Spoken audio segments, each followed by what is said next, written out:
আসসালামু আলাইকুম। ওয়ালাইকুম আসসালাম। ভাই কি অবস্থা? হ্যাঁ ভাই ভালো আছেন? ভাই কি অবস্থা? আপনার কেমন আছেন? জি ভাই ভালো আছি। ভালো আছেন? আলহামদুলিল্লাহ। আচ্ছা আপনার হোম ডিস্ট্রিক্ট কোথায়? জি আমার হোম ডিস্ট্রিক্ট কুমিল্লা। জাপান কবে আসছেন ভাই? ভাই আমি জাপান আসছি ১ বছর হবে। ১ বছর? জি। আপনার ভিসা ক্যাটাগরি কি ছিল? আমার বিষয় ক্যাটাগরি ইঞ্জিনিয়ারিং বিষয়। আচ্ছা, জব ইন্টারন্যাশনাল। ইন্টারন্যাশনাল জব জি। ভিসা যেটা। আচ্ছা। তো বাংলাদেশে কি করতেন?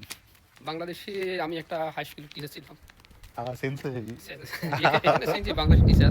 ওকে।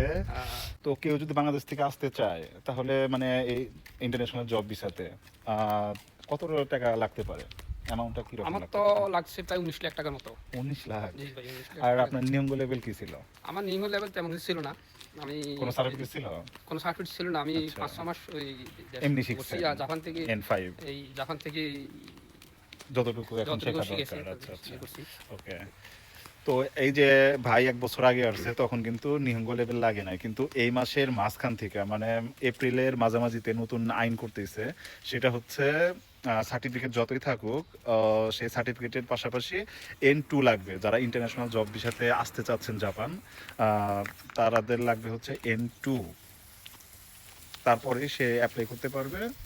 তারপরে সে জাপানে আসতে পারবে। এই হলো অবস্থা।